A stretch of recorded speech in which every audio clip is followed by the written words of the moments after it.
আজ ছিল আমাদের মা ভগবতীর অষ্টমী। তাই জন্য দেখো পুজো টুজো হওয়ার পর মা এখানে খাবার নিয়ে বসে পড়েছে, আর মা বলল আই দুজনে একসাথে খেয়ে নিই, তাই মায়ের সাথে খেয়ে নিলাম।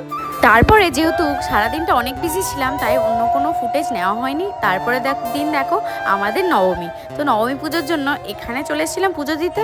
তো এখন পুজোর প্রস্তুতি চলছে, ঘট নিয়ে আসা হচ্ছে।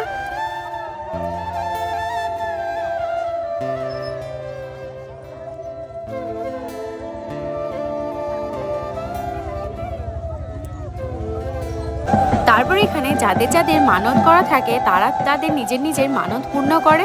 তারপর আমাদের এখানে বলি টলিও হয়। ও তারপর যেহেতু অনেকটা লেট হয়ে গেছিলো আমাদের, তাই জন্য বাড়ি চলে গেছিলাম পুজো করে নিয়ে। তারপর আমরা সবাই খেয়ে রেস্ট করে নিয়েছিলাম।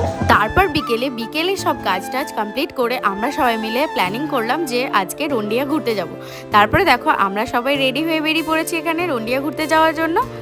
তো দেখো পিছনে আছে ভাই আর বোন, তো আমরা প্রায় চলে এসেছি। তো এখানে কিছুদিন আগে খাদান মুভি শুটিংও হয়েছিল। আর রন্ডিয়া আমাদের বাড়ির থেকে একটুই দূর, জাস্ট খুব একটা বেশি দূর নয়। এখানে প্রায় সময় ঘুরতে সবাই আসে। আর পিকনিকের সময় তো মানে একদম জায়গায় পাওয়া যায় না, পুরো ভর্তি থাকে জায়গাগুলো। দেখো কত সুন্দর জায়গাটা। আর নদীটা, এখন নদীতে জল পুরো ভরা। বোনের বর যেহেতু এখন আমাদের গ্রামে ফার্স্ট টাইম এসছে বিয়ের পর, তো তাই জন্য ওকেই বেশি করে একটু সবাই ঘোরাতে এসেছিলাম, কারণ আমরা তো সবাই এখানে ঘুরতে এসেছি। আর যেহেতু পুজোতে সবাই একসাথে হয়েছি সেই জন্য বলতে পারো।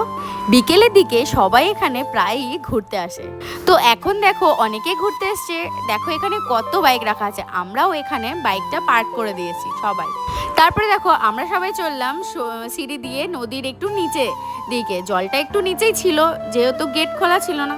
তারপরে দেখো আমরা নদীর নিচে প্রায় চলে এসেছি। এই দেখো জলটা কত সুন্দর লাগছে, আর আমার বেটু বলছে মামা আমি পেরোবো, কিন্তু না, জলটা তো অনেকটাই আছে। আর দেখো এই পাথরগুলো অনেক স্লিপারি ছিল, কিন্তু আমরা অনেক দূরেই চলে গেছিলাম। তারপরে ওখানে একটু ফটোশ্যুট করে নিলাম। বোন দেখো পা ভিজিয়ে নিয়েছে এখানে, তারপর জুতো খুলে হাতে ধরে নিয়েছে। তারপর আমরা ডিসাইড করলাম যে একটু সবাই মিলে নৌকায় নদীর এপার থেকে ওপারে যাব। তো যাই বলা তাই কাজ। তারপরে দেখো সবাই মিলে একসাথে নৌকা ঠিক করে নৌকায় চেপে পড়েছি। তারপর এদিক ওদিক একটু ঘুরে, অনেক অন্ধকার ছিল দেখা যাচ্ছিল না, কিন্তু খুব সুন্দর লাগছিল নদীতে ঘুরতে। তারপর আমরা সবাই বাড়ি চলে গেছিলাম। তোমাদের ব্লগটা কেমন লাগলো জানাতে ভুলবে না কিন্তু।